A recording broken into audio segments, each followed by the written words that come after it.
I first watched Mission Impossible and Tom Cruise's first outing as Ethan Hunt, I was much younger, still in high school, and with a degree of familiarity with the TV series from having watched reruns on TV on Saturday mornings or on cable on TV Land, with a limited degree of familiarity with the spy or suspense genre.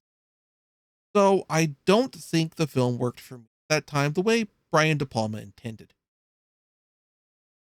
However, the passage of time has led me to have more experience with thrillers, with the spy genre in multiple flavors, and with some of Brian De Palma's other work, such as The Untouchables, which has led me to a place where I think I'm able to better reappraise this film on terms, and I think it fares much better in this reappraisal. That said, whether you're a fan of the original work or not, the film goes off with a really strong opening act, with a classic Mission Impossible caper in progress, but one that's a little edgier than some of the ones from the show, complete with one of the members of the team having been put under to feign death in order to create a scenario where an informant believes that they've just woken up from night drinking with a dead girl in their bed, forcing them to turn to another member of the IMF team who is in disguise for help, allowing the team to get a name that they need for their mission. It's played as a type of con that'd be pulled on the show, but wouldn't be able to be shown on television because of network standards and practices. From there, we get into the mission itself, the team being sent on a mission to prevent the theft of part of a list of undercover operatives from an embassy, with the goal being not only to catch the thief in the act, but also to catch their buyer, allowing them to stop the theft while also gaining intelligence on who was trying to get it. Again, this plays like an episode of the show. And while the original cast doesn't return, in multiple cases because once they'd reached the twist in the script, those cast members opted out of appearing in the movie, they are replaced with various name actors like John Voight and Emilio Estevez, which gives this a particular aspect similar to casting Drew Barrymore in the first Scream movie. You assume they're not going to die, because why would you shell out that much money for Emilio Estevez for him only to be in just a couple scenes? Then when everything goes wrong, everyone on the team dies except for Ethan Hunt, played by Tom Cruise. And, well, now he also learns that this whole thing was a mole hunt, and because one of the members of the team was believed to be a mole, and hey, Ethan got out of this alive. That must mean he's the mole, right? And thus, for the first of many times in the series, Ethan is on the run, disavowed by the agency, and thus trying to figure out how he got dragged into this horrible conspiracy and ultimately to clear his name. Except the mole he needs to catch is dead, right? Right? This leads to a really fun, tense suspense thriller, something that's right up Brian De Palma's alley. Its use of Dutch angles does a tremendous job of showing that while Ethan is able to present a strong sense of confidence as he tries to smoke out the mole, ultimately he is a man adrift, with no one that he can really trust.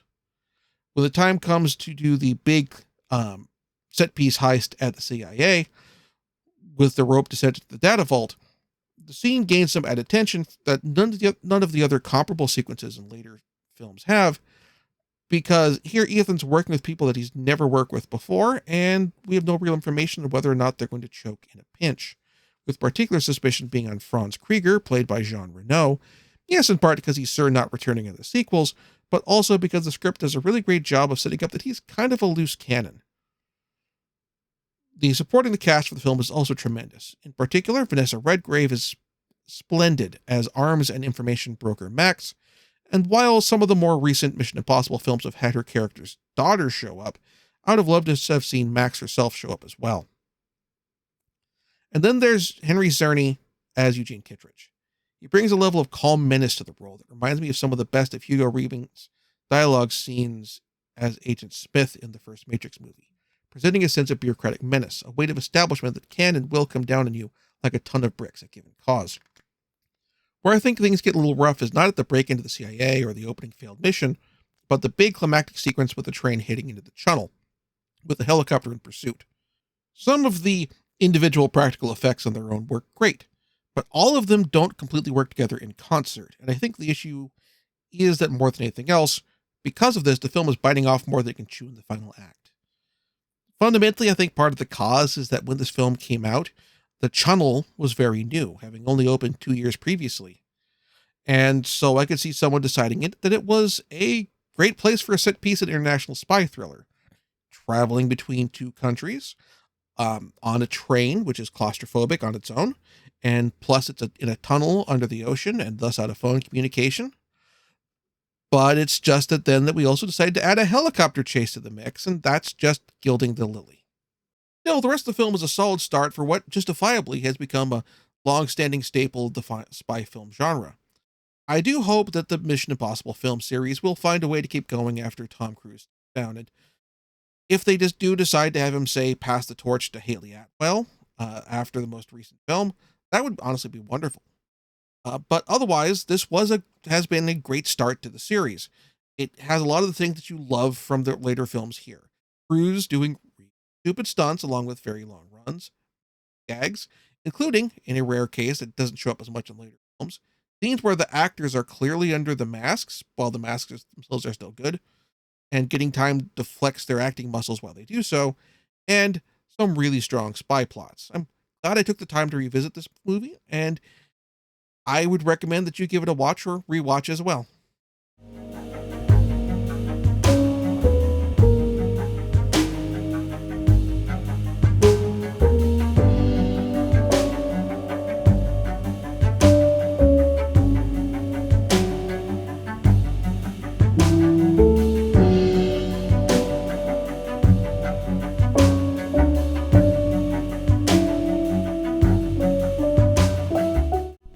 Thank you very much for watching. If you enjoyed the show, please like and subscribe. And also consider backing my Patreon. Patreon backers get episodes up to 1 week early of this show and any future Let's Plays. Also, please consider backing my Ko-fi.